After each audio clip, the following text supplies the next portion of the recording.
What's going on, guys? Welcome back to the channel. Talk with Beauties, episode 150. And on today's episode, we're going to talk about the NCAA men's hockey bracket. Yes, it's that time of year. Frozen Four is right around the corner. But first, these teams have to make it out of their region. 16 teams in the playoffs this year.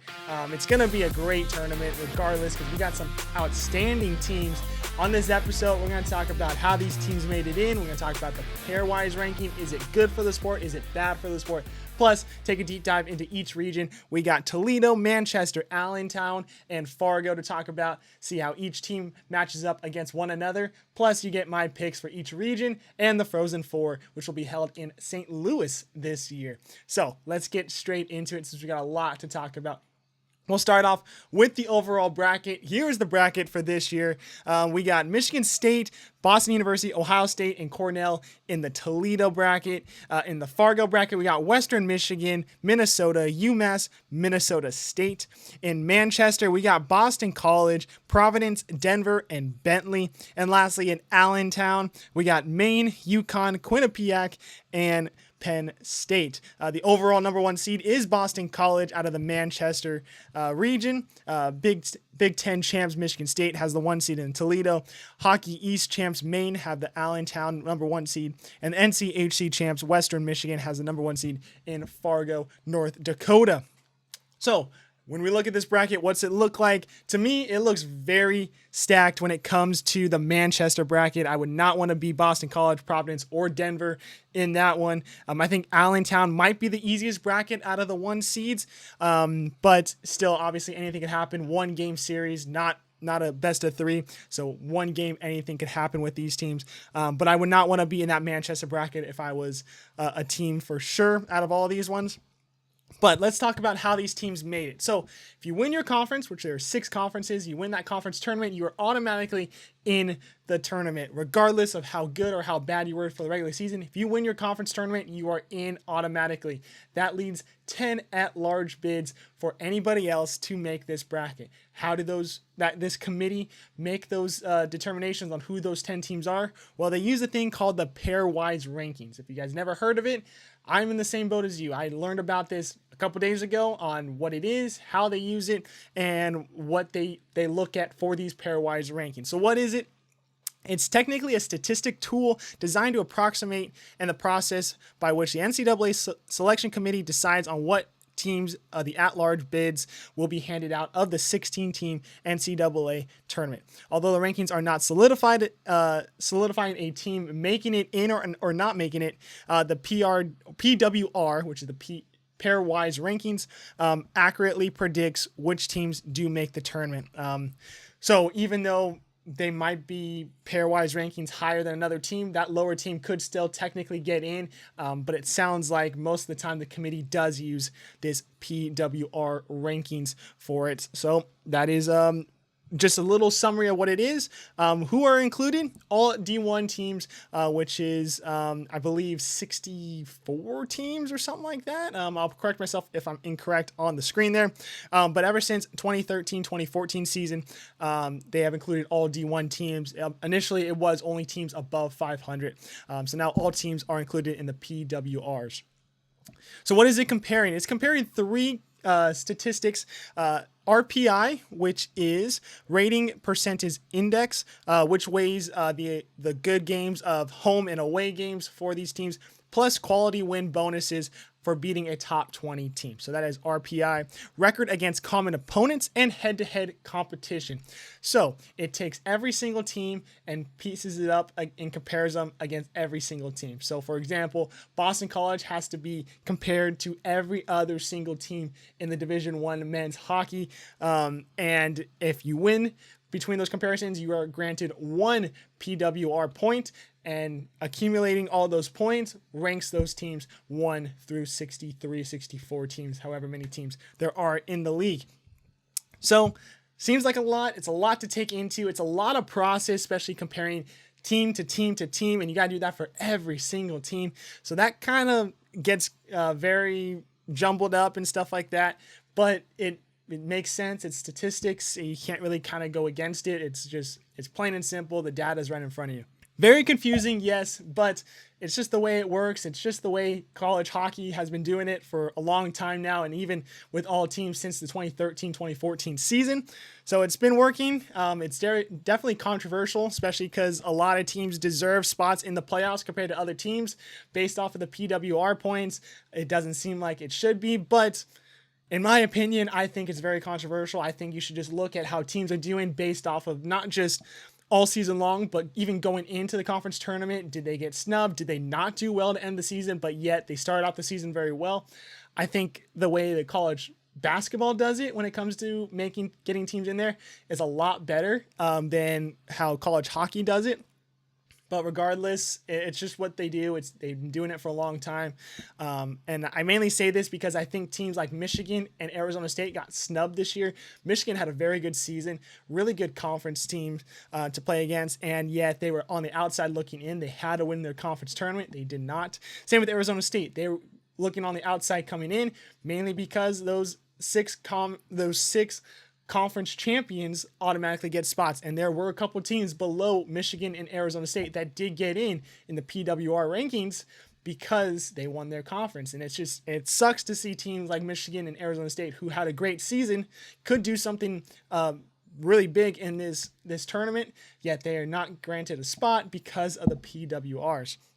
So let's get into the top 20 PWRs, which to me, again, a little controversial. Number 1, Boston College. Number 2, Michigan State. Number 3, Maine. 4, Western Michigan. 5, Minnesota. 6, UConn. 7, Boston University. 8, Providence. 9, Denver. We had a tie for 10, Ohio State and UMass. So nobody at 11. At 12, we had Quinnipiac. 13, Penn State. 14, Minnesota State. 15, Michigan. 16, Arizona State. 17, Cornell. 18, North Dakota. 19, UMass Lowell. And number 20, Clarkson. So that was the top 20 for the PWRs.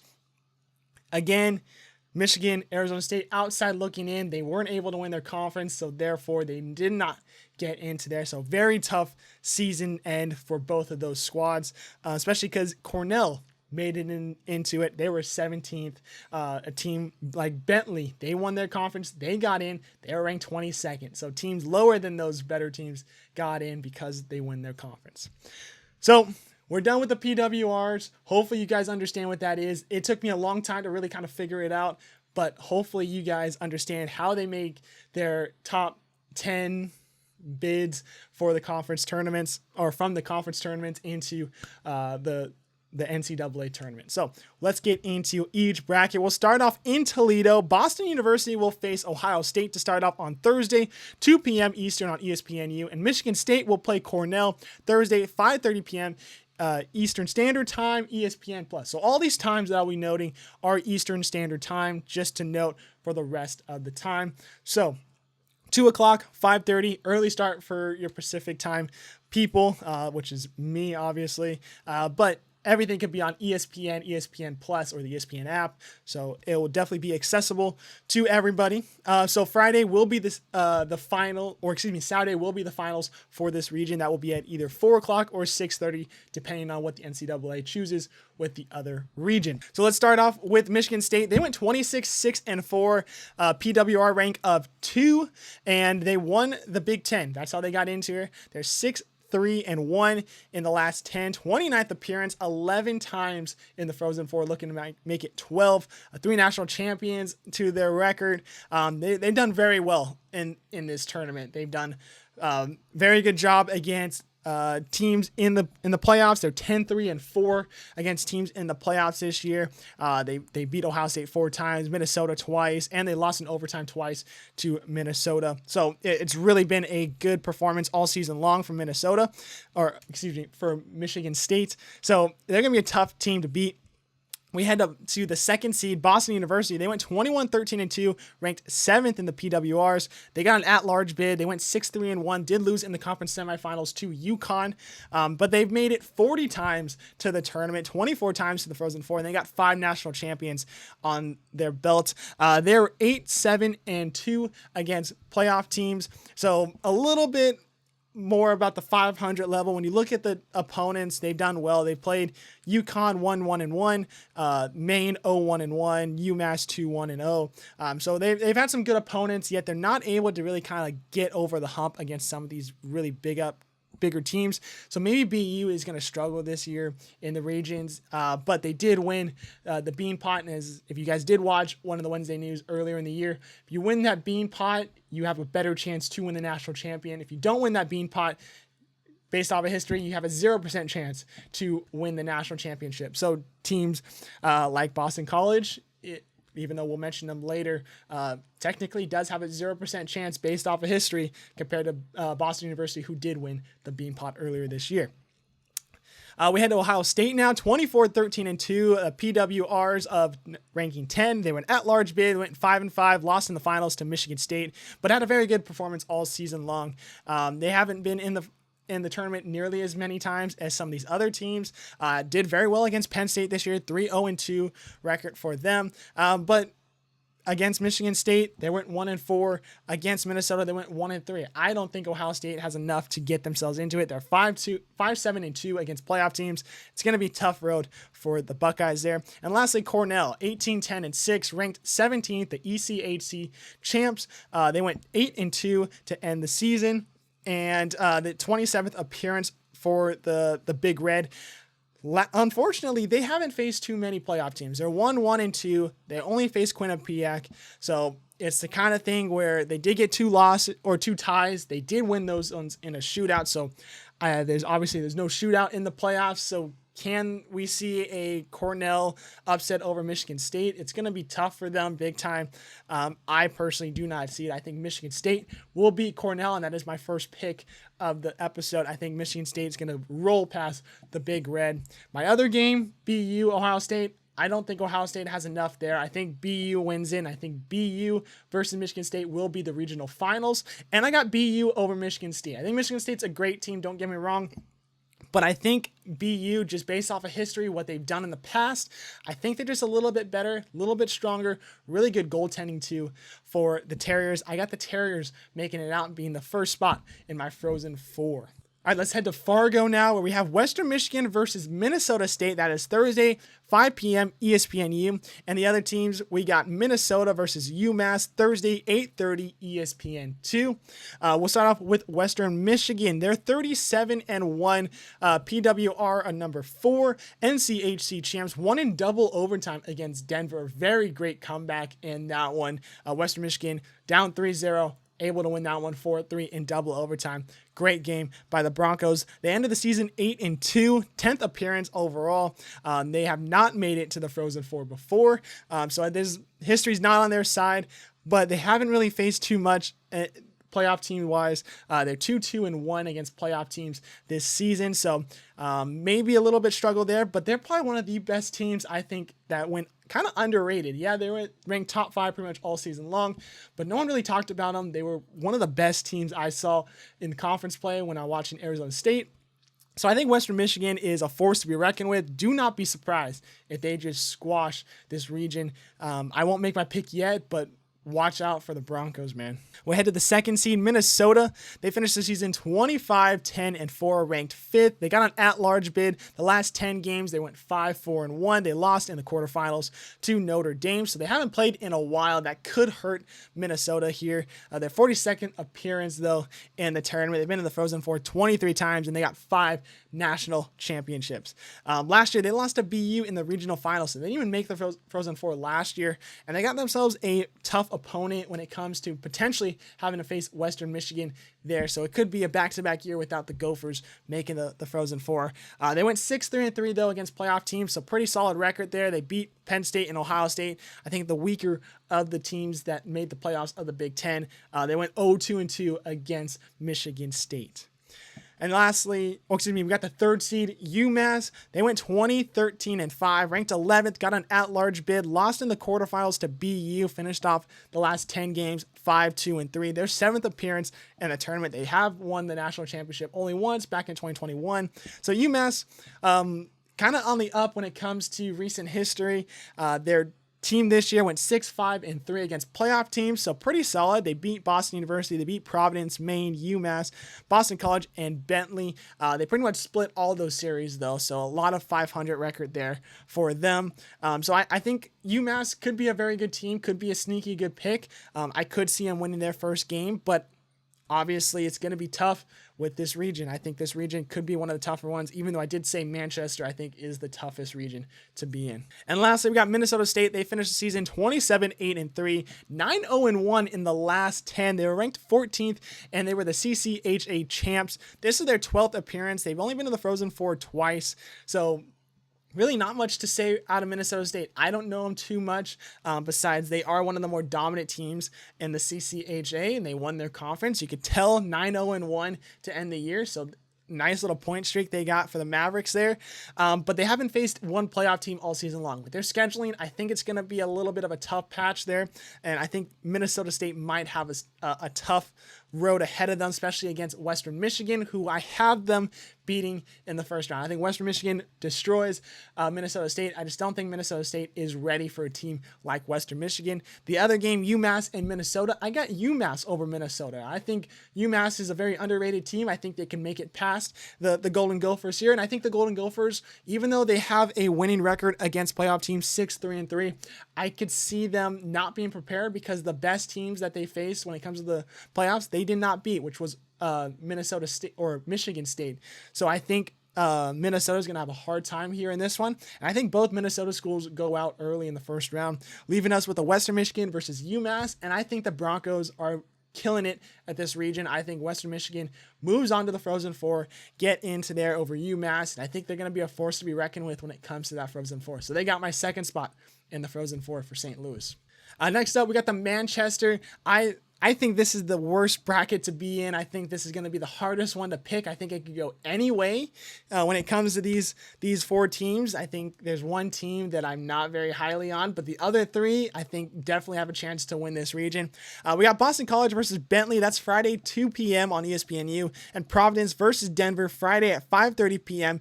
ESPN+. The finals will be on Sunday, either 4:30 or 7. That will be on ESPN2. We'll start off with the the number one seed out of the whole country, Boston College, 26-7-2, the PWR of first place. They only got an at-large bid because they lost in the quarterfinals to Northeastern in the Hockey East Conference Tournament. They finished off the season, the last 10, 6-3-1. So 39th appearance. They've been in the Frozen Four 26 times with 5 national champions on their belts. But their opponents that they played this year, very good opponents. Michigan State, Boston University, Providence, Maine, UMass, and Western Michigan, and an overall record of 9-2-0. So they absolutely killed it when it came to their scheduling. They looked very good all season long. They did not win the Bean Pot, which kind of worries me a little bit, especially because they showed their vulnerability in their conference tournament, plus in the Bean Pot themselves. So Boston College might have a little bit of a harder road, not so easy as some people thought beginning of the season, but they're still a very good team. The Eagles are definitely going to do very well in their games. Providence is the second seed in here. They're 21-10-5, a PWR of 8. They went at-large bid. The last 10, 5-4-1. They did lose in the quarterfinals of the Hockey East Conference Tournament to UConn. So UConn definitely putting up some good numbers here against some of their Hockey East opponents. For the Providence, though, it's their 16th appearance. It's their first, though, since 2019. So welcome back to the tournament here. They only have one national champion that is back in 2015. For Providence, they went 3-6-3 against playoff teams. Not as impressive as some of these other teams. The losing record, not a lot of teams do have losing records against playoff teams, but Providence is one of those teams that do have a losing record. So good scheduling, but not good performances in those tough games. The third seed, we had Denver, 29-11-1, the reigning national champions from last year. They've won 2 of the last 3 national champions as well. PWR of 9. They got the at-large bid because they lost in the finals to Western Michigan in double overtime. They went 7-3-0 in the last 10. 39th appearance for the Pioneers. They've been to the Frozen Four 18 times, and they have the most ever national champions at 10.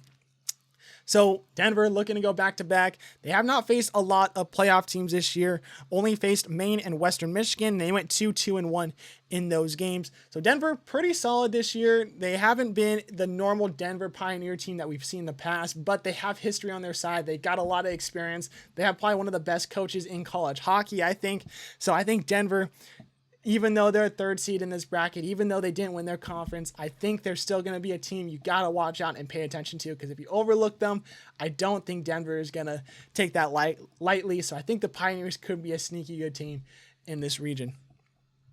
And lastly, we got Bentley 23-14-2, PWR of 22. They were the Atlantic champs. They finished off the last 10, 8-2-0. This is their first appearance ever in the national tournament.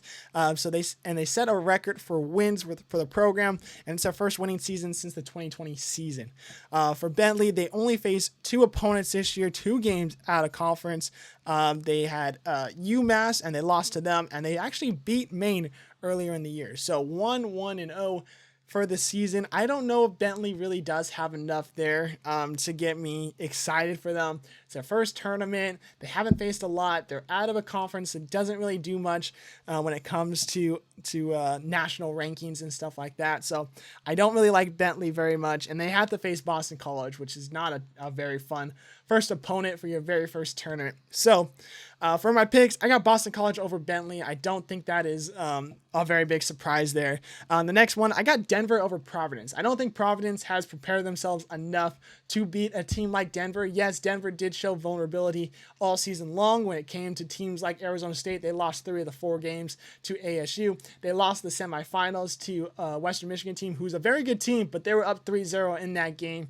So I think the vulnerability of Denver could be exposed here, but I don't think Providence is going to be able to find that. So I got Denver beating them. So in the regional finals, I got Denver, Boston College, and I got Denver winning it over Boston College. Both teams did show vulnerability all season long. There's chances to beat them. It's just going to be what team is going to execute it better. I think based off of the experience and what Denver's done the last couple of years, I got the Pioneers winning this one. It's going to be close. I think it could be like a 2-1 game. Could be a double, triple, quadruple overtime kind of game. I think both teams are going to go pound for pound here. But I got Denver winning this one in a very close game. It's going to be a very tough region. I could see a team like Boston College winning this region. I could see a team like Providence making a run in there. Maybe a team like Bentley. Nobody expects them to do anything. Maybe wins that first game, gets to the regional finals. Who knows? But I think this is definitely a tough region. I think any team could definitely win it. And the last one, we got Allentown region, UConn versus Quinnipiac, Friday, 5 p.m. ESPNU, and Maine versus Penn State, 8:30 p.m. ESPN2. The finals will be on Sunday, either 4:30 or 7 o'clock ESPN2. We'll start off with the number 1 seed, Maine, 24-7-6 on the season. PWR at number 3. They won the Hockey East champion, which got them in here. Their last 10, they went 6-2-2. Their 21st appearance in the tournament. 11 times they've been to the Frozen Four, and they've won the national championship twice.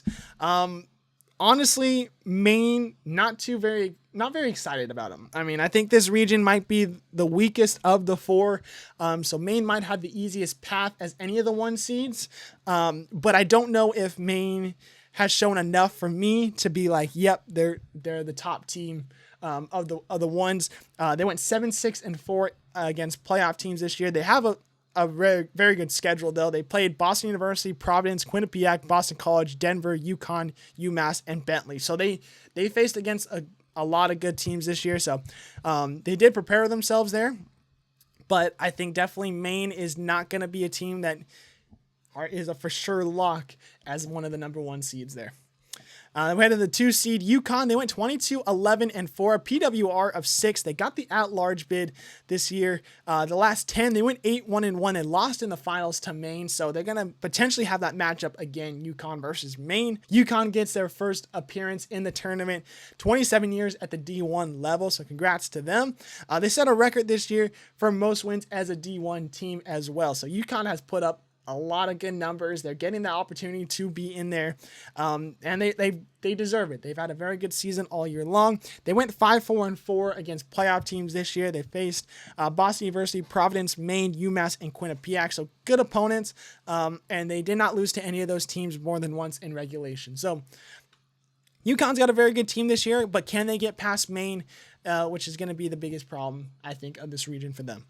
Quinnipiac, 24-11-2. They got the third seed in this one. The PWR at 12. At large bid for them. In the last 10, they went 7-3-0. They lost in the semifinals to Cornell in the ECHC in overtime. This is their 11th appearance for Quinnipiac, but they've been a recent powerhouse when it comes to hockey. They won one national champion, but back in 2023. So they're recent history for the Bobcats here. The Bobcats, though, did not face a lot of playoff teams. 2-2-4, though, in their season. They faced Penn State, Maine, Cornell, and UConn. So nothing too crazy when it comes to the playoff team scheduling, but they did well against their schedule, and they got them enough to get into this region. And the last one, we got Penn State. They went 24-13-4. PWR at 13 at large bid. The last 10, they went 7-2-1. They lost in the Big Ten semifinals to Ohio State in overtime. This is their 5th overall appearance, and they've never been to the Frozen Four. So could this be the year? They're in Pennsylvania. Not a very long travel. Could they get a good crowd for the Nittany Lions? I'm not too sure. But when it comes to playoff teams, they went 3-7-4. The other losing record that is not a very good losing record, them in Providence against playoff teams. And I think that's definitely going to hurt them. They've seen good teams. They can't beat those good teams. So I don't think Penn State is going to make it out of the first round. I got Maine over Penn State first round. And Quinnipiac and UConn, I got the upset here. I got Quinnipiac over UConn. I'm going off of recent history. UConn's first tournament. Don't know what to expect out of them. I know they got a pretty solid team. I know they have a good chance to beat Maine. But I think they're going to look past Quinnipiac, and I got Quinnipiac winning this one. I think there's a good chance they get it done. So for the regional finals, I got Maine and Quinnipiac, and I got Maine winning it over the Bobcats here. I think Maine, because they don't have to face UConn, gets it done. I think if they do face UConn, I'm going to take UConn in that game, but based off of just making the picks before the game start, I think Maine facing Quinnipiac, I'm going to take the Black Bears there for that one. So they'll take my last spot in the Frozen Four. So my Frozen Four is Denver, Western Michigan, Maine, and Boston University. Now, who do I have beating who for the national championship? So I got Denver versus Western Michigan, and I got the defending champs Denver winning this rematch. They've seen each other all season long. They saw each other in the finals for the NCHC. I think Denver gets it done this time. If they go up 3-0, I do not think they're going to let Western Michigan find any way back in that game. So even though I think Western Michigan is one of the best teams in this tournament, I think Denver, history, seeing this team a couple of times already this season, I think Denver gets it done for me. So I got them into the finals. Boston University, Maine, tough opponents here. Boston University had a very good season, won the Bean Pot, so you got to expect them to do pretty well when it comes to just big time games, small little tournaments here. Maine, to me, hasn't prepared themselves enough to make me pick them over the Terriers. So I got Boston University winning this one, and we got a Boston University Denver final. Do the Terriers win not just the Bean Pot, but also the national championship, get 2 trophies in the season? Or do Denver go back-to-back, win 3 of the last 4 national champions? I got Denver winning this one. Yes, you could call me a homer because I'm an Arizona State fan, NCHC fan, but I still think Denver, you got one of the best coaches in college hockey, maybe even just semi-pro coaches ever. I mean, I think he's probably one of the best coaches you could have right now. And Boston University, very good team, very good squad when it comes to the roster, and goaltending I don't think is going to be an issue for either side in this one, so it's going to be a close game. And I just think Denver has just enough there. I've seen them multiple times this season. I think Denver is going to get it done for the over the Terriers, and I think they win back-to-back national champions. But who knows? Anything can happen. There's a lot of good teams this year. Looking at the bracket again, I think there could be really a multiple amount of teams that get it done. So only time will tell, but let me know in the comments. Do you guys agree with me? Do you think DU wins it? Do you think BU wins it? Do we see a new national champion? Do we see a team like UConn make it out of their region? Let me know down in the comments below. If you guys are on YouTube, hit that like, subscribe, and that bell icon so you guys are notified when episodes like this, the weekly news, or other preseason stuff drops. You guys are notified for that. If you guys are on Spotify and Apple Podcasts, we appreciate you. But go check out the YouTube channel because we got more episodes that do not come out on audio versions, so you guys might want to go check that out, like fun game shows, tier lists, and more like that. So we appreciate you guys checking out this episode. Have an awesome rest of your week. Watch some college basketball, watch some college hockey, watch some baseball, because there's a lot of sports starting up. So hopefully you have a great weekend in the sports world, and we'll see you guys later.